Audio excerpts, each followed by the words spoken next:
Welcome back, YouTubers and Madden fans. This is MADDENMONEYSHOT, sniffing out the Madden cheese as always. Got some plays for you today out of my Panthers playbook. You guys don't know, the Panthers has got to be my favorite playbook because I've been using it pretty much all year. I'll probably move on from this book, maybe back to the Saints. I still love the Saints playbook, but I'll probably move on from this playbook in a minute. I've just been using it so long. I would love some fresh blood.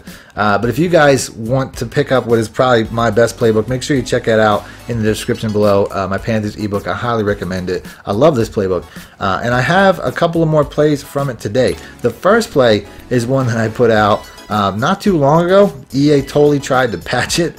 It's the PA crossers. I made a way that you can run PA crossers that basically beats every defense. And sure enough, EA took exception to that. I'm not even sure what the hell I'm saying. But sure enough, EA took exception to that. They decided to add a little bit more code to try to stop this play. So what we're going to do today is we're going to make it unbeatable again. Because they might as well take PA crossers out of the game. Because it's always going to be one of the most broken plays. So I'm going to show you a scheme. It's pretty much every play on this screen that you're looking at right now. All three of these plays. I trust you, trust me that I'm running all three of them differently than the way you probably know. Because everybody runs the levels Y corner and the PA crossers, but the way that I'm going to run it is going to be different than they run it. So we're going to have pretty much the same look every time. The only thing you really want to change here as far as your pre-snap is make sure you have your fastest guy here. I'm going to go with Samuel. I'm also going to put in, I'm just going to put speed everywhere. Why not? Let's just get speed. You can never go wrong with speed. So let's take Jarius, right, whatever his name is. Take him out, put in Bird. So now we have a bunch of small, fast guys, but you know what? I'm happy with that. So let's go ahead and let's pick that play, the PA crossers, and we'll go random nickel on defense. Gonna move the ball back. Like I said, this is a big play. This is something you can one play pretty much any defense with this. So in the original setup, all I did was I put Olsen on a streak, put Bird on a drag, and it basically made the B route kind of unstoppable. I mean, it really beats just about everything. The extra code that EA put in to patch this was they put something in cover threes, and it looks like we have a cover three here too. So that's not necessarily going to be the best thing for this play. But if you want to put McCaffrey here on a streak, motion him out as well, now the play just works like it did originally. This is not really the way that I want to run it, by the way, but just to show this for one, because I know it's a cover three, still works. You know what I'm saying? Drop it in the bucket. So that's the way you can make that work against cover three still, but it still works pretty decent. Like I said, this is a cover two. Still gonna murk the shit out of cover two. So if you're gonna, you can run it the normal way that way. But the way that I also like to do it, especially if some of my opponents running cover two, is I like to motion more here across, put them on a slant. Now this is a cover one, it's giving away the coverage, so I know what to expect at the very least. We have some sort of man blitz coming, and this is obviously going to be devastating against any man coverage as well as cover two.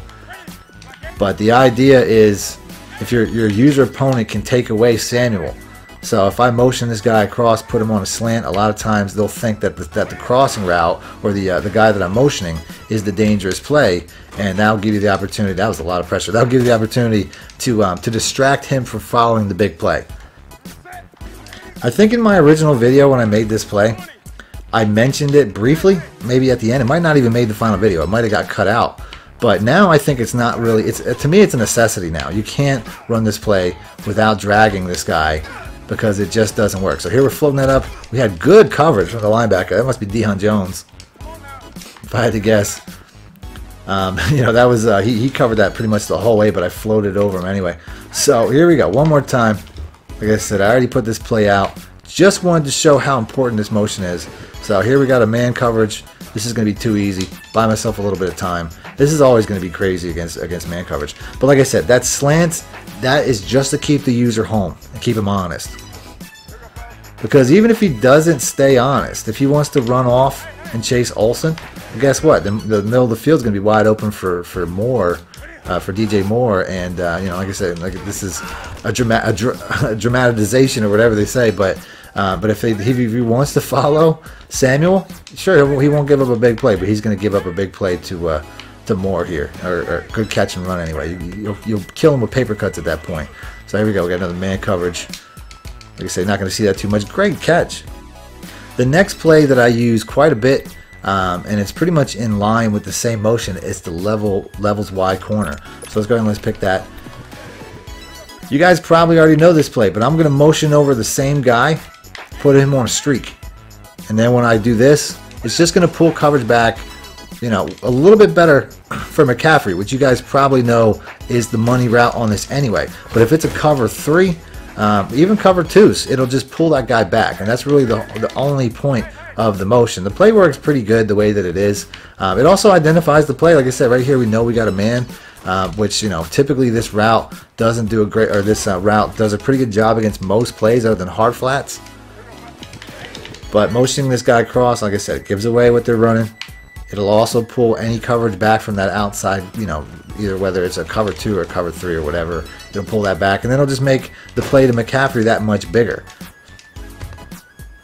And then obviously it's important to uniform the plays in the scheme. Anytime you have a scheme, it's going to be most effective if your opponent never knows what's coming. And since I'm using the exact same motions, the exact same, you know, look, your opponent's never really going to see what's coming. That's important. You know what I'm saying? That's more important than the play itself. So he could think the big play's coming, then he's not going to be all over the running back, because everybody knows this play.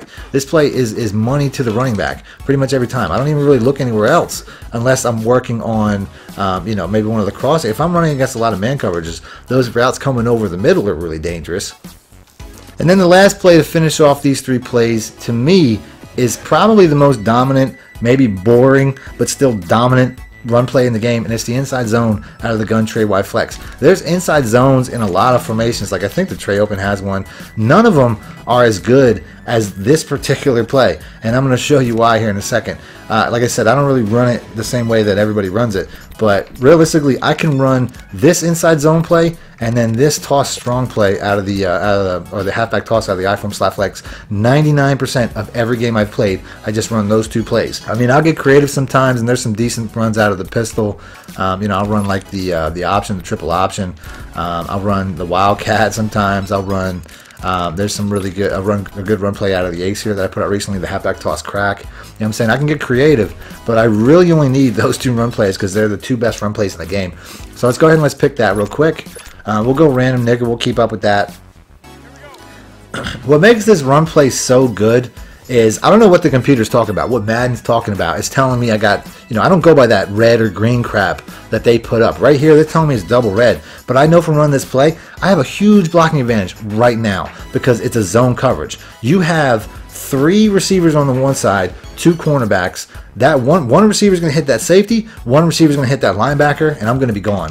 So let's go ahead and let's just run it just like this. Like I said, I just got to keep my distance there. You saw how the blocking set up. Let's watch the replay real quick so I can explain this a little bit better. But anytime you have a zone coverage, you have a huge blocking advantage. So like I said, one guy's going to hit this this safety. He's going to go strip that safety. So if I hit my alley correctly, I'm going to go right off that dude's ass, and I'm just going to run right down the field. We're going to see that happen a couple times here. So go ahead and go back. So here we go. We know we got a zone. If there's not somebody facing that receiver right there, we know we got a zone, and I know I got a huge advantage. So like I said, look at that. I mean, if I just took that outside, look at the blocking advantage that I had there. Let's go back to the replay. Like I said, this is the best run play. In my opinion, this is the best inside run play in the game, and I should see this all the time. But look at this. That dude, he's shooting inside. He runs past it. Now look at that. I have 3 blockers to 2 guys. I just should have ran it outside quicker. I'd have been gone. And the second I tried to do that, it was just too late. But I really should have hit that edge a lot faster. So if I wanted to stick with the scheme of motioning this guy across, I totally can do that. It doesn't give me my advantage now, but if I wanted to do that, let's go ahead and let's motion him back. If I wanted to do that and then stop him right around, you know, right where I'm running, it'll give me an additional blocker. So it's not the worst idea. Here, when I motion him across the linebacker file, so now I don't even have a linebacker, but you're not going to see that typically online because it's going to most likely be the user. So if you want to, you can motion him more. I really don't find that it helps though, to be honest with you. I just find it's best run just like this, and I'm just not really hitting those holes. But you can see I'm getting big runs. So here we go once again. Looks like we probably have a zone. That's a little cutback lane. You got to look. Sometimes you'll have a lane right up the middle there like that. This looks like, I'm going to guess this is a man coverage. I just have the feeling that it is. So since this is such a good zone play, and if you read a man coverage, you could always switch over to this play since this is such a good man play. So let's go ahead and let's do this. Sure enough, it was a man. I can just tell by the way that that safety was aligned over this guy. So you can run that 2-man game pretty much the entire time. Run that. You got your zone beating run play. Like I said, this looks like a zone. Then you got your man beating pass play, and then you can just do that pretty much the entire game. It's a really devastating combos. I didn't get a whole lot of yards there. So that's pretty much it. We're gonna end the video there. If you guys want to see more plays out of the Panthers playbook, you know, I definitely have some more that I want to put out. I mean, I've fleshed out that entire book. I've been using this so long, I've fleshed out pretty much the entire book. So if you want to see that, hit the like button, let me know in the comment section. Other than that, thanks for watching Madden Money Shot out. Need more help or just want to show your support? Then head over to my Patreon and join my team, where you can get exclusive content like ebooks and bonus plays, as well as early access to my vids and more. Link in the description below.